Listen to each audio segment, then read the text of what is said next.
आप सभी भाई और बहन को जय मसीह की। प्रभु आप सबको आशीष दे, अनुग्रह दे, धीरज दे और शांति दे। हम सब प्रभु में एक मन होकर हम उस परम प्रधान परमेश्वर को फिर से धन्यवाद कहें। और हमारा काम ही है कि प्रभु को धन्यवाद करना।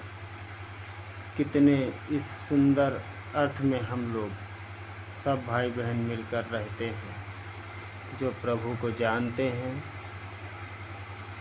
वे सब को अपना समझते हैं और सबके लिए सब हम मिलकर प्रार्थना करते हैं। और यही आदत के कारण परमेश्वर आज हमें संभालता है, हमें बचाता है और हम विश्वास करते हैं कि प्रभु न्याय तक हमें स्थिर रखेगा। तो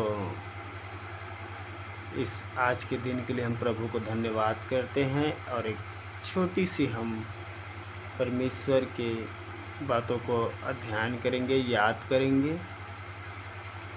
है मेरे भाइयों, मेरे बहनों, हम सब जानते हैं कि यीशु मसीह के अनुग्रह के द्वारा आज हम पृथ्वी को देख रहे हैं और हम पृथ्वी में अभी तक टिके हुए हैं। जबकि हम जानते हैं इस्राएल के समय में जब मिस्र से परमेश्वर ने इस्राएलियों को निकाला और जैसे ही वो खतरों से बाहर आया, समुद्र पार किया, उसके बाद उन लोगों का कुड़कुड़ाना चालू हो गया।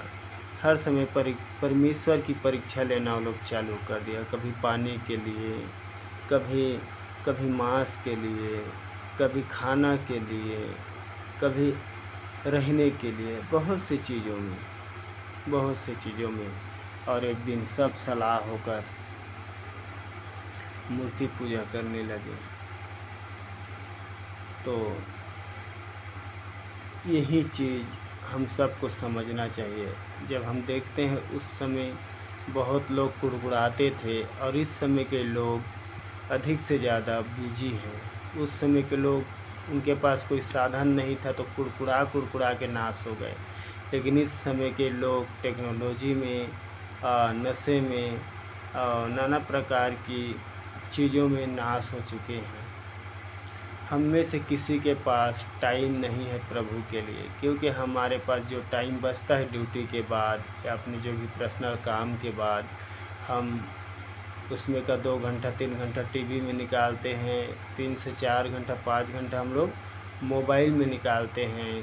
और उसमें का हम जो भी टाइम बचता है उसे अपने बच्चों को हम कहते हैं कि अच्छे से पढ़ो, नौकरी करो, जबकि परमेश्वर का कॉल नहीं है। परमेश्वर हमें सिखाता है कि हम पृथ्वी में इसलिए ज़िंदा हैं कि हम यीशु के नाम से जब आते हैं, इसीलिए प्रभु का दया हम पर होता है। ये जो यीशु का नाम है, ये नाम हमारे पापों को, आप सभी को पता होगा, प्रतिदिन शुद्ध करता है। यीशु का नाम प्रतिदिन हमें धीरज देता है।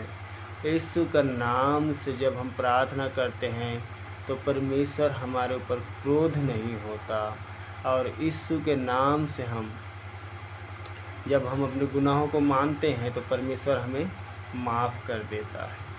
क्योंकि परमेश्वर जानता था कि पृथ्वी पर ऐसा कोई मनुष्य नहीं जो स्वयं होकर अपने हृदय को पवित्र रखे और मेरा भय माने। जब इस समय हम सब करप्ट हैं, हम में से सब कोई ऐसा लोग नहीं जो हम प्रभु के प्रति विश्वास योग्य हैं।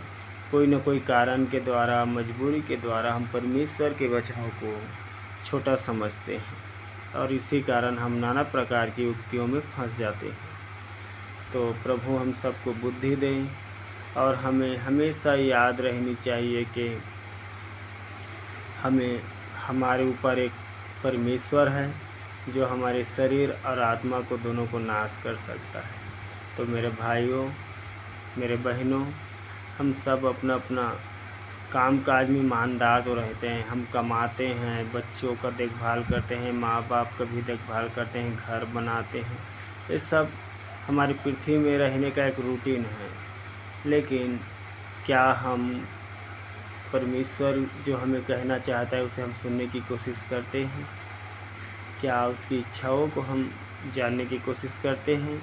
क्या कभी हम मनन करते हैं कि प्रभु यीशु मसीह को हमारे लिए भेजा, हमारे लिए प्राण दिया? कितना वो समय कठिन समय था जब उसके मुंह पर थूका जा रहा होगा, उसे मारा पीटा जा रहा होगा, इतना वजन वाला क्रूस उसके पीठ पे लाद दिया गया होगा, और यहाँ तक जब क्रूस पे चढ़ाने के समय जब उसे कील मारा गया होगा। क्या इस चीज़ को जब हम सोचते हैं तो हम उस चीज़ की कल्पनाओं को हम अपने ऊपर ले सकते हैं? जैसे हमें कोई धोखा दे देता है, या कोई हमारा पैसा खा देता है, या हमारे कोई भी फैमिली हमें झगड़ा करता है, तो हम दिल से लेते हैं, उस चीज़ को बार बार याद करते हैं।